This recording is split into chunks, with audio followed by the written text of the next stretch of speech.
DC's Trinity, Batman, Superman, and Wonder Woman. These are the three faces of the DC universe, of DC Comics as a brand. Whenever you have big events, these three are basically the leading characters, or some of the main characters in these events. They will have big roles, they will lead teams. It is a big thing in the DC Comics universe, because they are essentially the core of DC. They interact with each other incredibly often, they're close friends, they help each other out, they give each other advice. These are three big name characters that really do feel like they are stronger together than they are apart. And this makes me wonder, DC knows of the Trinity. They even had a book called DC's Trinity, or had multiple team-up books between Batman and Superman, Superman and Wonder Woman, Batman and Wonder Woman, and even during specific parts of DC's history, like the DC Rebirth era, and during the post-Dark Knight's Metal events, each member of the Justice League basically had a specific leader, like Superman leading the main Justice League, Batman leading the Justice League of America during that short run, Wonder Woman leading the Justice League Dark, which is a great run. I highly recommend reading it. But then you take a step back and try to look at Marvel and think, who's Marvel's Trinity? Now that is something that's been in my mind for a little while now, because if you think, who is the Trinity of Marvel, many people would probably assume, oh, it's Captain America, Iron Man, and Thor, right? Well, not really. They are the Trinity of the MCU, of Marvel's cinematic universe, because they are the three comic book characters that got that universe started in the first place and all led into the Avengers movie. And even in Infinity War and Endgame, they were the three main leads of each particular storyline for each of these movies. And Endgame basically started its final fight with these three characters fighting against Thanos at the end of Endgame. So if you thought that these three were the Trinity of Marvel, if you barely read Marvel comics or have not read the comics at all, and then you were just big fans of the MCU, I would not blame you to think that these three are the Trinity of Marvel. And due to brand synergy that Disney likes to do with the comics towards the MCU, the comics were seeming like they were going in that direction in terms of how they were leading with their Avengers runs, but these three aren't really Marvel's Trinity of characters. And so with all that set up and in place, who are the Trinity characters for Marvel Comics? And that is a big question. Who are the pillars of Marvel Comics in terms of comic books, their titles? X-Men, Fantastic Four, Spider-Man, and the Hulk. Those are the four big names of Marvel, and later you get Thor, you have the Avengers, Captain America. But if you want to have three particular characters to be the Trinity of Marvel, and when I talk to people, and it kind of confirmed my own suspicions,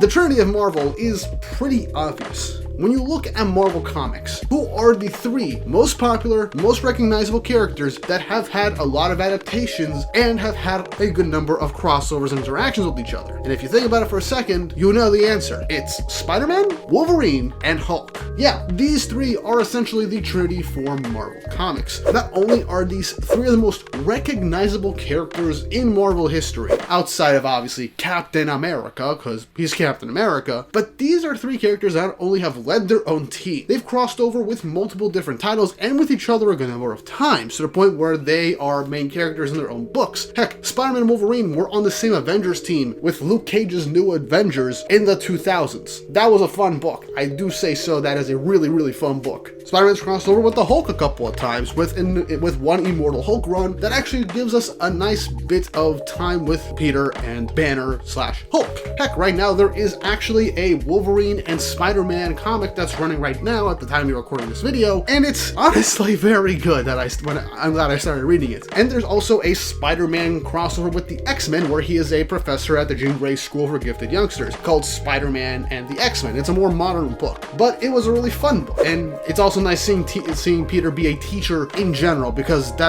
honestly feels like a natural evolution of his character. Make Peter a teacher again, Marvel. It will not kill you. Many people like that run, and my god, does it make sense for Peter to want to help other people as a teacher alongside being Spider-Man. My god, is it the most obvious thing ever outside of having him actually be happy with Mary Jane? For the love of God, give the man a win. Granted, the current Amazing Spider-Man 1 is actually doing really well with Peter, helping reset him up and kind of undo some of the damages to his character in life to an extent. But yeah, that's a story for another time. Wolverine's led the X-Men in external material. Ever since the Fox X-Men trilogy in the early 2000s, Wolverine has been propped up in the more modern day as even more recognizable, to the point where he has had multiple different Elseworld stories, what ifs, and just titles in general where he is the main lead, or just different types of Wolverine titles. The man is recognizable. He is everywhere. Heck, he has an animated series called Wolverine and the X-Men where he is the leader of the X-Men, and it only lasted for one season despite it actually surprisingly being good, and you would not expect Wolverine to be a leader of the X-Men, but they did a good job with that show. Hulk had 2 movies, a full-on TV show in the 80s until the 90s, which surprisingly enough was not too bad from what I've watched. I've only watched about 2 seasons of the show. It's not bad, for the time especially. It was actually pretty interesting if I have to say so myself. It had a full-on animated series which was going alongside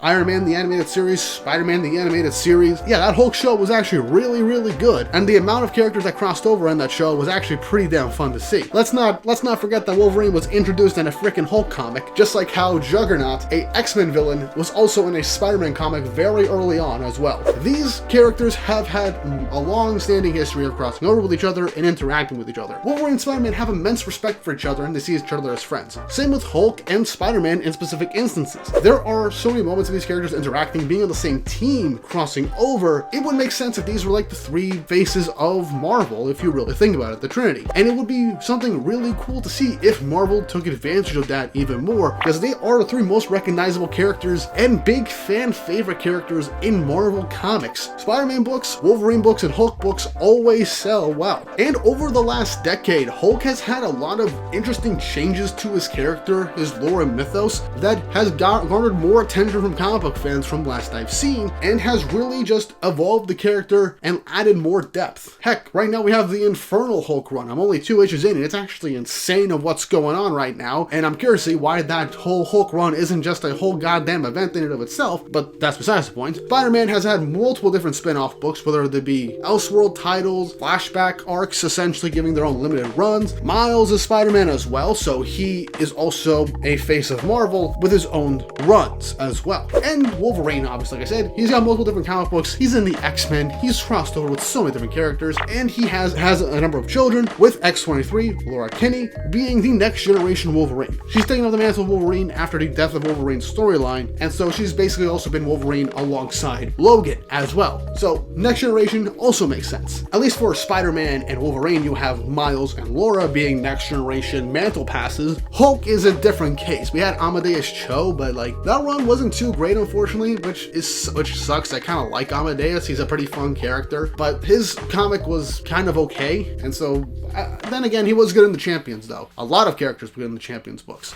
I'm going off trail again. Either way, these are the 3 big faces of Marvel Comics, and I really do think that it makes sense. They all get shows or have starring roles in shows related to them. They have a good number of crossovers or interactions with each other in comparison to some other characters, and let's face it, you think of these 3 characters the most when you think about Marvel Comics or TV. These are 3 characters people want to see the most. There's a reason why people want to see new X-Men. Many people want to see more Wolverine. It's why Deadpool Wolverine got so hyped, because Hugh Jackman showed back up as Wolverine again. Many people want a new Hulk movie because they were so disappointed with the MCU's Hulk and how they handled the character due to rights with Universal. Spider-Man always gets numbers because it's fucking Spider-Man. These are 3 popular characters. These are 3 characters that everybody loves to their own degrees. And it makes sense that they should be considered the Trinity of Marvel Comics. I do hope that Marvel kind of realizes that, because they've been weird over the last couple of years canceling books that people like, or just being kind of inconsistent to a degree. But I really do hope